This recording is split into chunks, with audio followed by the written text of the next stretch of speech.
વિભાગ ડી દાખલા નંબર 6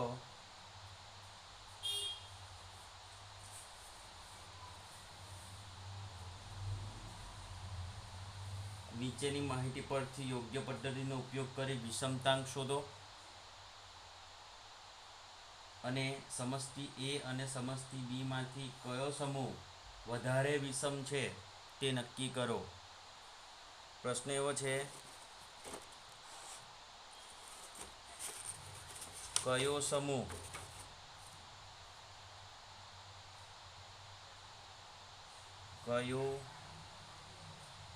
સમૂહ વધારે વિષમ છે? તો જવાબ શું હશે? તો જે સમૂહ શૂન્યથી વધુ દૂર હોય તે વધારે વિષમ છે એમ કહેવાય. એટલે આપણે પહેલાં તો કિંમત મેળવીશું, વિષમતાંક મેળવીશું, અને જે સમૂહનો વિષમતાંક શૂન્યથી વધુ દૂર હશે તે સમૂહ વધારે અથવા તે સમષ્ટિ વધારે વિષમ છે એમ કહેવાશે. ચાલો તો પ્રથમ સમૂહની ગણતરી કરીશું. સમૂહ એ માહિતી આપી છે પ્રમાણે 4q1 is equal to 3q2 is equal to 2q3 is equal to 144. બરાબર, આ આપની કિંમત આપી છે એટલે સરખામણી કરાવી છે કે ભાઈ આના બરાબર 3q2 થાય, એના જ બરાબર 2q3 થઈ શકે અને એના જ બરાબર 144 આન્સર આવે. એટલે આ બધી કિંમતો એક સરખી છે. તો આપણે Q1, Q2 અને Q3ની કિંમત કેટલી તેની ગણતરી કરીએ તો સરખામણી કરીશું. જેમ કે 4q1 ઇઝ ઇક્વલ ટુ કેટલા થશે? 144 સાથે આપણે સરખાવીશું. તો પ્રથમ કિંમત મેળવીએ ચતુર્થક વિચલન. પ્રથમ 4q1 ઇઝ ઇક્વલ ટુ 144 અને આ રીતે પ્રથમ ચતુર્થકની કિંમત મળશે. એ જ રીતે 3q2 ને પણ 144 સાથે સરખાવીએ તો 3q2 ઇક્વલ ટુ 144 અને ત્રીજી કિંમત આપણી છે 2q3 ઇઝ ઇક્વલ ટુ 144. કેમ કે આ દરેકની સમાન કિંમત છે, 144 જેટલો આન્સર એનો આના સરખો બરાબર થશે. ચાલો તો હવે પ્રથમ ચતુર્થક Q1ની ગણતરી કરીશું. પહેલાં માટે સહગુણક 4 ગુણાકારમાં છે Q1ના, સામે જાય તો ભાગાકાર, એટલે Q1 બરાબર 144 છેદમાં 4 માટે Q1 બરાબર 36.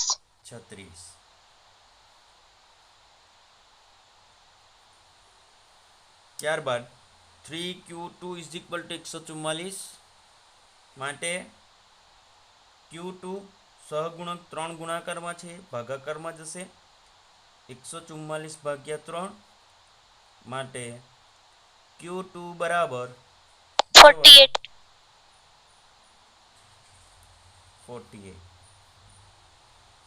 ચાલો એવી જ રીતે 2q3 ઇઝ ઇક્વલ ટુ 144 માટે Q3 બરાબર 144 ભાગ્યા 2 માટે Q3 72.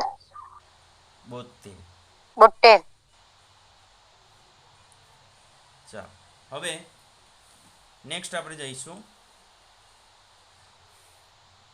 કે ભાઈ આપણે વિષમતાંક શોધવાનો છે અને તમને ખબર હોય Q2 એટલે જ આપણે શું થાય મધ્યસ્થ M ઇઝ ઇક્વલ ટુ એનું મૂલ્ય પણ કેટલું થશે 48. એટલે આપણે સૂત્રની અંદર આપણે મધ્યસ્થનો ઉપયોગ કરવાના છે, જ્યાં મધ્યસ્થની કિંમત કેટલી થશે 48. ચાલો તો સૂત્ર લખીએ. વિષમતાંક જે બરાબર Q3 plus Q1 Q3 plus Q1 minus 2m upon Q3 minus Q.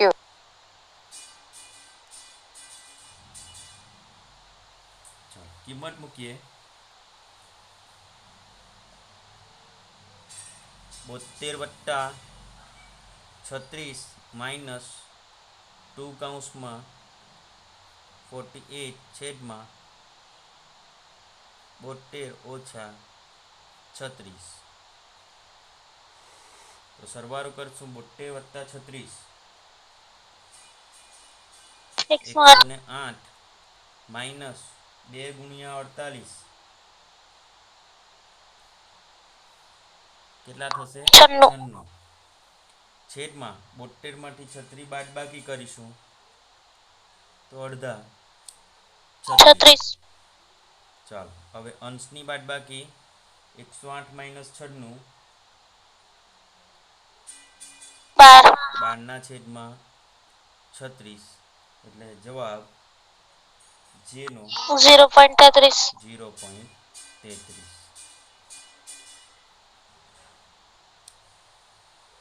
ચાલો તો આ પ્રથમ સમૂહની ગણતરી થઈ. હવે આપણે સમૂહ બીની ગણતરી કરીશું. લખીએ સમૂહ બી.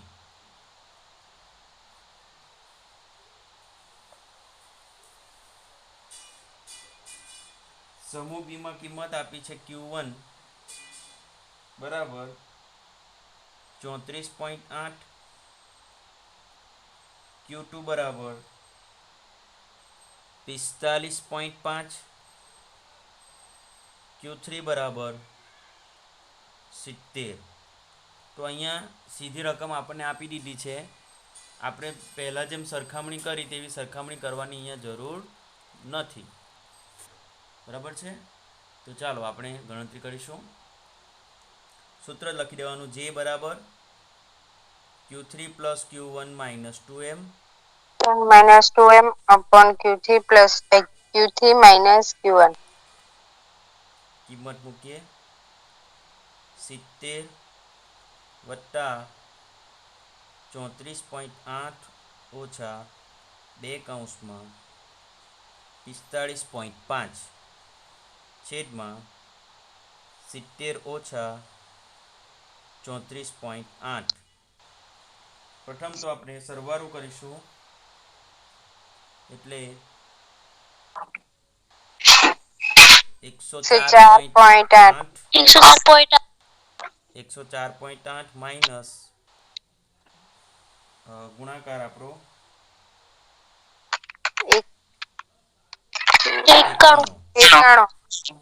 91 છેદમાં 70 માંથી બાદબાકી કરીશું 35.2 એટલે 35.2. ચાલો આગળ ગણતરી કરીએ. બાદબાકી કરીએ.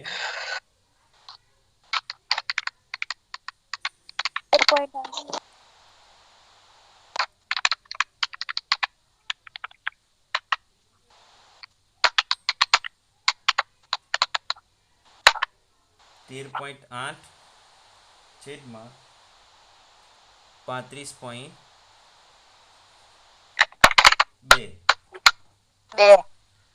0.39. એટલે જવાબ આવશે 0.39.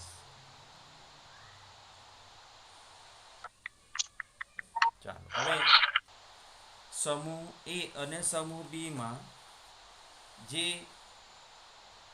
સમૂહની વિષમતાંકની કિંમત શૂન્યથી દૂર હશે તે વધારે વિષમ હશે એ આપણો જવાબ હશે. તો સમૂહ એનો વિષમતાંકનો જવાબ 0.33 છે. સમૂહ બીનો વિષમતાંકનો જવાબ 0.39 છે. તો બેમાં દૂર કયો હશે? વિભાગ ડી દાખલા નંબર 7. એક આવૃત્તિ વિતરણમાં મધ્યસ્થી તૃતીય ચતુર્થક 12.8 જેટલા અંતરે અને મધ્યસ્થી પ્રથમ ચતુર્થક 11.2 જેટલા અંતરે છે. તો વિષમતા અને વિષમતાંક શોધો.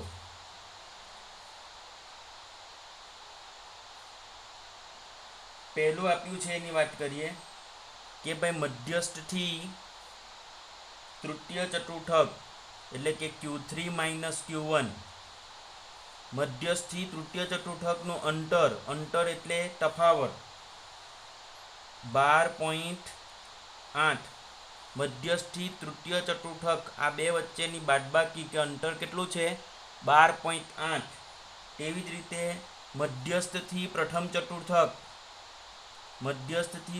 ચતુર્થક વચ્ચેનું અંતર ઇઝ ઇક્વલ ટુ 11.2. આટલું આપ્યું છે આપણને. આપને ખ્યાલ હોય તો અંતર આપને ખ્યાલ હોય તો સૌથી મોટું મૂલ્ય કોનું હોય? Q3નું. એનાથી નાનું કોણ? મધ્યસ્થથી નાનું કોણ? Q1. એટલે તફાવતમાં લખવાનું રીત આ રીતે છે કે Q3માંથી m બાદ કરો એટલે કે Q3 અને મધ્યસ્થ વચ્ચેનું અંતર 12.8 અને મધ્યસ્થથી પ્રથમ ચતુર્થક વચ્ચેનું અંતર 11.2 છે. હવે મધ્યસ્થવાળું આપણું સૂત્ર છે એટલે બાવલીનું સૂત્રનો વિષમતા પહેલાં શોધીએ. તો SK બરાબર, બોલો સૂત્ર કયું? તો કે Q3 પેલું કોમન સૂત્ર લેવાનું. Q3 minus m minus Q1. બરાબર. આપને મધ્યસ્થની કિંમત અલગથી નથી આપી એટલે આપણે જે તફાવતના અંતર એટલે કે અંતરની જે કિંમત આપી છે એ પ્રમાણે વિષમતાંકનું મૂળ સૂત્ર આપણે લખીશું. તો કે Q3 minus m minus Q1. તો કિંમત જ મૂકી દેવાની છે. Q3 માઇનસ m કેટલા? 12.8 માઇનસ m માઇનસ Q1 કેટલા? તો કે 11.2.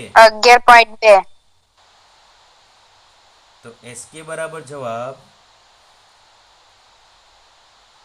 1.6. તો SK બરાબર જવાબ 1.6. આ પહેલો આપણો આન્સર થયો. એ જ રીતે બીજું મૂલ્ય ગણી નાખીએ.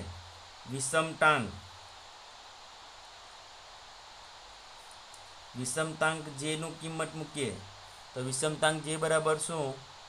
તો સેમ આ જ એના તફાવતને એટલે કે Q3 minus m minus Q1 છેદમાં અહીંયા તફાવત છે તો નીચે સરવાળો Q3 માઇનસ m વત્તા m માઇનસ Q1. તો અંશની ગણતરી આપણે કરી છે આમ તો કિંમત મૂકીને. તો એનો જવાબ આપણો કેટલો આવ્યો? 1.6. તો અંશનો જવાબ આપણે ડાયરેક્ટ લખી શકીએ છેદમાં 12.8 વત્તા 11.2. તો 1.6 ભાગ્યા 12.8 વત્તા 11.2